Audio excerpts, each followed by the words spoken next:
Intro music with slightly unsettling atmospheric tones fades in and then softens under narration. Hello, and welcome back to the channel. Tonight, we journey into the heart of paradox, into a single evening where the familiar cracks open to reveal an unnerving infinity. We're talking about James Ward Burkitt's 2013 mind-bending thriller, Coherence. Forget grand cosmic vistas or alien invasions. This story unfolds almost entirely within the confines of a suburban home during a dinner party. But as a rare comet streaks across the night sky, something fundamental about reality itself begins to fray, turning pleasantries into paranoia and friends into potential strangers from another world. This isn't just a story, it's a thought experiment wrapped in suspense, a chilling exploration of quantum possibilities played out with terrifying intimacy. So, dim the lights, pour yourself something strong, and prepare to question everything you think you know as we unravel the fractured narrative of Coherence. Our story begins on an unassuming night in California. 8 friends are gathering for dinner at the home of Mike and Lee. There's Emily, or M, our reluctant protagonist, a dancer whose career path took an unexpected turn, her boyfriend Kevin, Hugh and his wife Beth, the sharp-tongued Laurie, who used to date Kevin, and Amir, who has brought Laurie along. It's a typical mix of history, simmering tensions, and forced congeniality. The air buzzes not just with conversation, but with the anticipation of Miller's comet, a celestial body making its closest pass to Earth in recorded history. Anecdotes about strange occurrences during previous comet passes circulate, whispers of inexplicable events, disorientation, even madness, like the tale from Finland in the early 20th century, where a woman called the police claiming the man in her house wasn't her husband. Police arrived to find the man was her husband, but the next day they found the woman dead, drowned in the nearby lake. Foreshadowing hangs heavy, dismissed perhaps too easily as old wives' tales. Em arrives late, her phone call with Kevin cutting out abruptly as she drove through a particular stretch of road. Inside, the conversation flows, touching upon Em's missed opportunity to star in a dance production years ago due to her understudy stepping in, an understudy who became famous. It's a subtle thread of alternate paths, of what-ifs, that will soon take on a terrifyingly literal significance. There's awkwardness between Kevin, Em, and Laurie. There's Beth's fascination with alternative medicine and organic remedies, offering Hugh some kind of ketamine concoction for his vague anxieties. It feels relatable, grounded, the kind of slightly uncomfortable gathering many of us have endured. But then Em notices her phone screen is inexplicably shattered. She insists it wasn't like that before. Kevin tries to call someone, but his phone is also cracked, spiderwebbing before his eyes. Others check theirs, more cracked screens. An unsettling coincidence, linked perhaps to the comet blazing overhead. And then darkness. The power cuts out completely, not just in the house, but the entire neighborhood plunges into blackness, save for one house, glowing eerily down the street. It's the only bastion of light in an otherwise silent, lightless landscape. Cut off from the outside world. No cell service, no landline, no internet. A primal unease begins to set in. They light candles, the flickering flames casting long, dancing shadows, transforming the familiar living room into something alien. Hugh mentions he has a brother, a physicist, who warned him about potential atmospheric and magnetic anomalies associated with the comet's pass. He'd urged Hugh to call him if anything strange happened, but strange is rapidly becoming the new normal.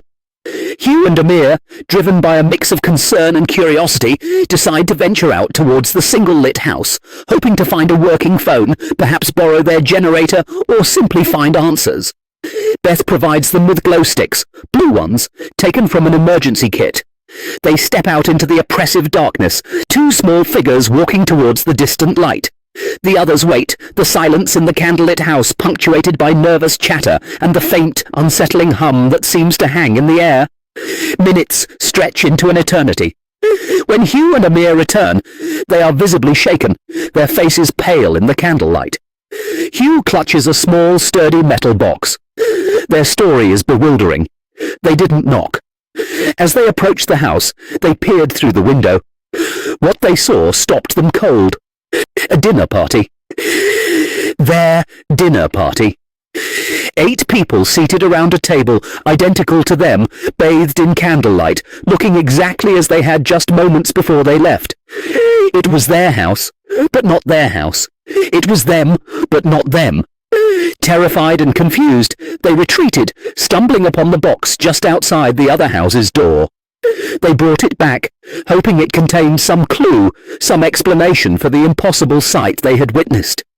Inside the box, the mystery deepens. There's a ping-pong paddle, mundane enough, but beneath it are photographs. 8 photographs, one of each person currently in the room. On the back of each photo, a number is written in pen. They compare the numbers, random, seemingly meaningless digits. And then Mike has a chilling realization. He retrieves a photo of the group taken just days before. He checks the back. There's a number written there too, completely different from the one on the photo of him inside the box. More disturbingly, Hugh finds a photo of himself in the box, but he distinctly remembers putting his photo, taken days ago, into Beth's emergency kit, with the glow sticks. Whose photo is this then? Where did it come from? And whose house did they really just visit? Panic begins to bubble. Mike, attempting to impose logic on the illogical, proposes a theory based on Hugh's brother's warnings and a physics book Beth happens to have. A book belonging to Hugh's brother, conveniently left there. He speaks of quantum decoherence, Schrödinger's cat, the many worlds interpretation.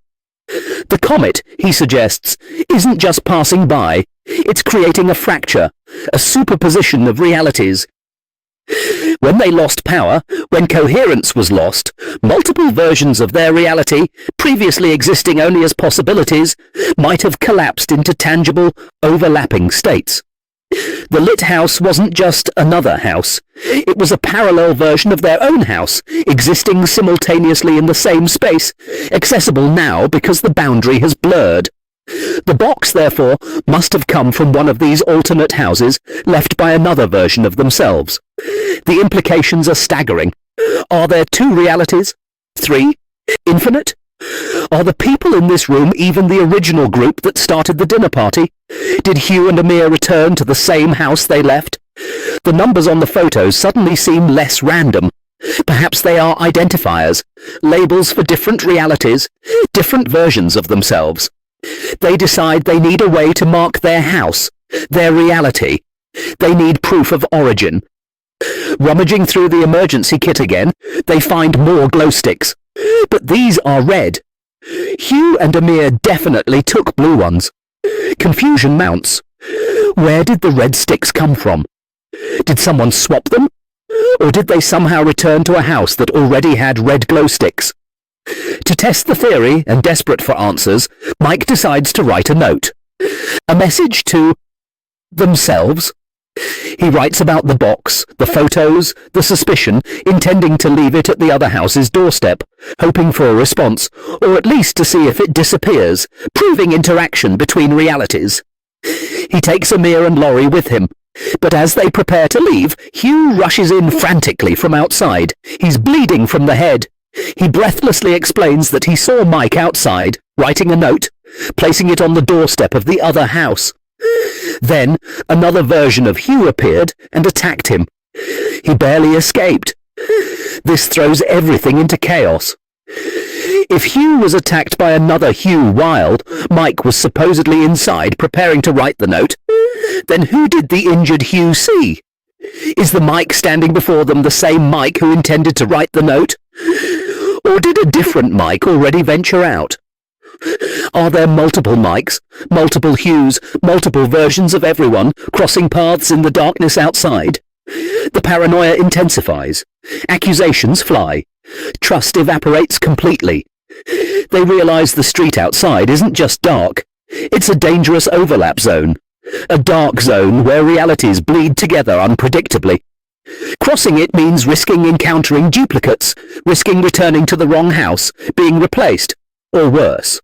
The house, despite its own internal terrors, feels like the only relatively stable point, a fragile anchor in a sea of multiplying selves. They try to establish markers, methods to confirm who belongs to this specific house, this specific reality thread.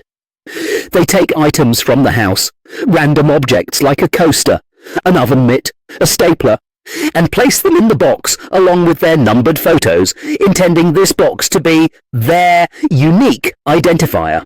If they encounter another box, they can compare the contents. But this plan immediately reveals more inconsistencies. M finds that the numbers on the photos in the new box they are assembling don't match the numbers from the photos in the first box they found. And crucially, someone points out that the physics book Mike has been referencing belonged to Hugh's brother.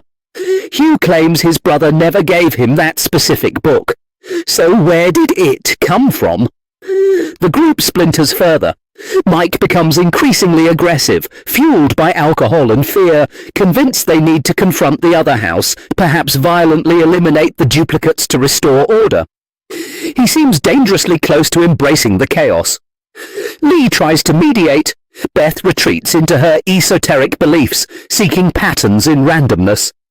Kevin seems torn, trying to protect Em, but also caught in the web of past relationships with Laurie. Hugh is injured and disoriented. Amir is simply terrified. Em, meanwhile, becomes more observant, more analytical. She starts noticing small discrepancies. A bandage on Hugh's forehead changes position. Someone mentions a detail about a past event that contradicts what she remembers. She finds a note taped to the outside of the front door, written in her own handwriting, but she knows she didn't write it. It contains information about the overlapping realities, confirming Mike's theory, but also adding layers of complexity. It seems other versions of themselves are also grappling with the situation, leaving clues or perhaps warnings. A crucial turning point comes when they decide to investigate the cars outside. Em volunteers, needing to retrieve something specific from her car. Hugh's brother's phone number, perhaps their only link to scientific understanding. Venturing into the dark zone is perilous. Outside, the air feels thick with possibility, every shadow a potential duplicate. She reaches her car, but as she searches, she sees another group, identical to her friends, walking down the street, heading towards a house. Are they her group? Another group? Which house are they going to? Disoriented, she finds the number and rushes back. Inside, the tension snaps. Laurie reveals a long, simmering secret. Years ago, before the dinner party, she and Kevin slept together, reigniting their past affair behind Em's back. The revelation hits Em hard, not just because of the betrayal, but because it becomes tangled with the night's multiplying possibilities. In another reality, did Kevin choose Laurie? Did Em never find out? Did that Em make different life choices? The revelation makes her own reality, this specific configuration of relationships and heartbreaks, feel arbitrary, contingent, just one outcome among countless others. They examine the box they prepared earlier, the one with their random objects meant to identify their house. They open it. The contents are wrong. Instead of the coaster and oven mitt, there are different objects entirely. Someone, some version of them, must have swapped the boxes. They are definitively not in the same reality they were in just hours, possibly minutes ago. The room feels profoundly unsafe. Anyone could be a replacement, a duplicate from a house where events unfolded differently. Who can be trusted? Mike's aggression flares again. He retrieves a knife. He confronts Hugh, suspecting him of being an imposter due to the changing bandage and inconsistent memories. Suspicion lands on everyone. Could the slightly different behaviours, the odd comment, the forgotten detail, be evidence of replacement? Driven by a desperate need for certainty, Em starts examining the numbers on the backs of the photos again, comparing them to the numbers from the original box Hugh and Amir found. She realizes the numbers aren't random access codes. They relate to the possibilities, perhaps linked to dice rolls mentioned earlier in the evening, representing choices made or not made.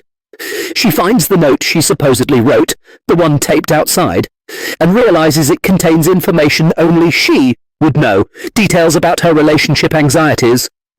But she didn't write it. Another M must have. An M who perhaps made different choices, who maybe didn't end up with Kevin, who possibly took that dance role. The sheer weight of infinite possibilities becomes overwhelming. If countless versions of her exist, each life branching off from tiny decisions, then which life is authentic? Which self is real? The M in this room is defined by her regrets, her relationship failures, the career path not taken.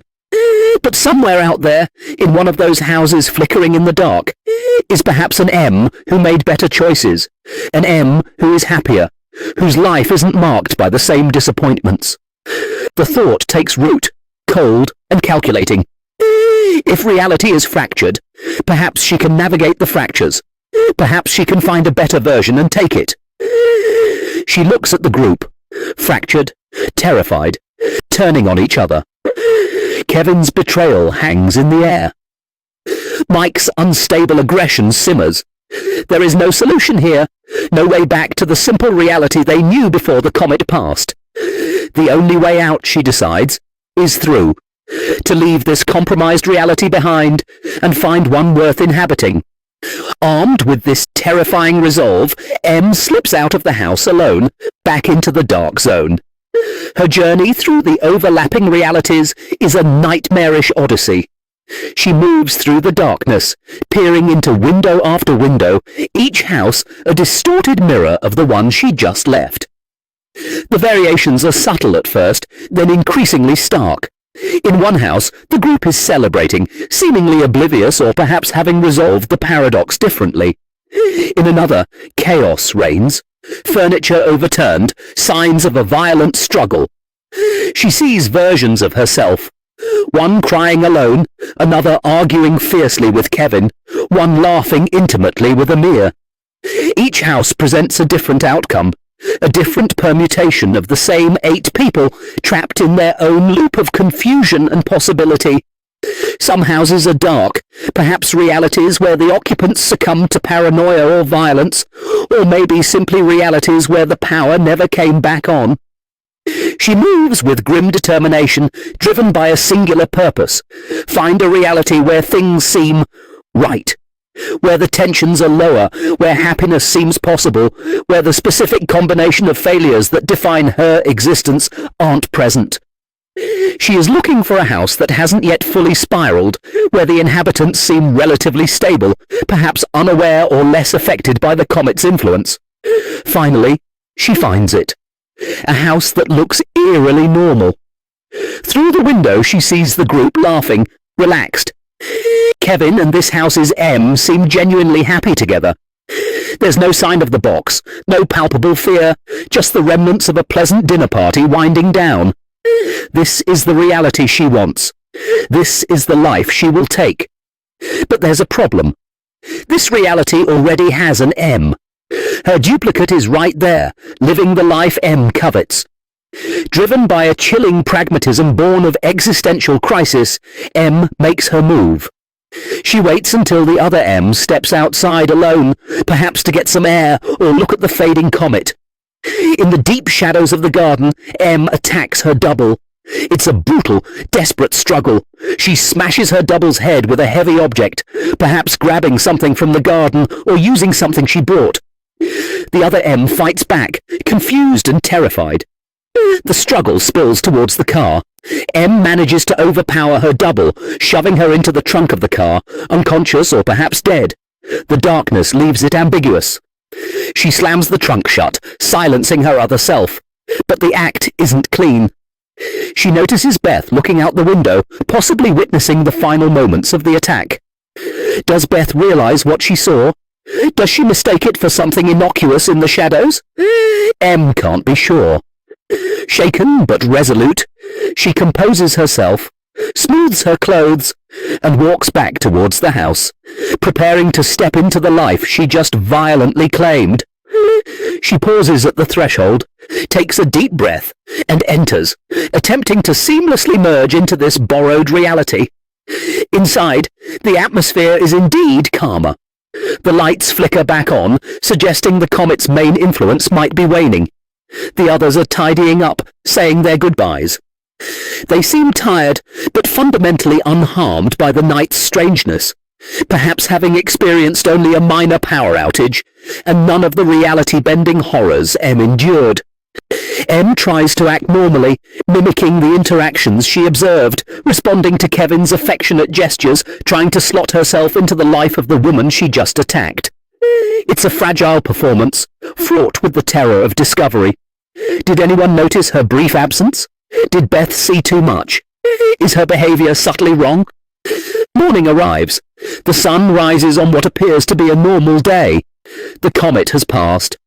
Em wakes up in bed next to Kevin in the borrowed house, in the borrowed life. Sunlight streams through the window. For a moment, perhaps, she believes she succeeded. She walks through the house, a ghost inhabiting someone else's existence. She goes outside. The street looks ordinary again. No endless darkness, no eerie silence. But the illusion of normalcy is paper-thin. As she stands outside, trying to breathe in the morning air, Kevin comes out to join her. He seems content, unaware. He smiles. And then his cell phone rings. He answers it. His expression shifts from warmth to confusion, then to dawning horror. He looks at Em, truly looks at her, a question forming in his eyes. On the other end of the line, we understand, is Em. Another. Em.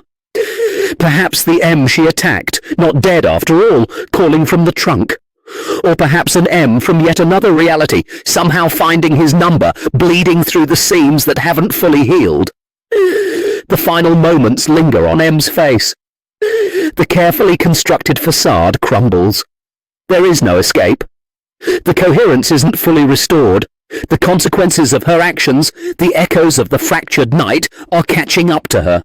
She may have silenced one double, but the infinite possibilities unleashed by the comet cannot be so easily contained or controlled.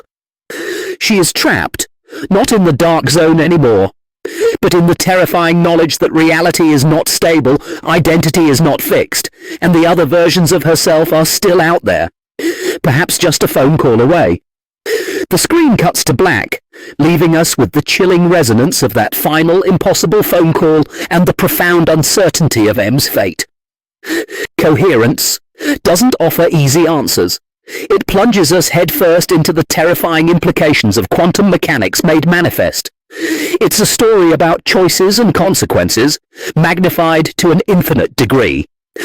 Every decision, big or small, creates another universe, another self. The film masterfully uses its contained setting and naturalistic dialogue to build an almost unbearable sense of dread and claustrophobia.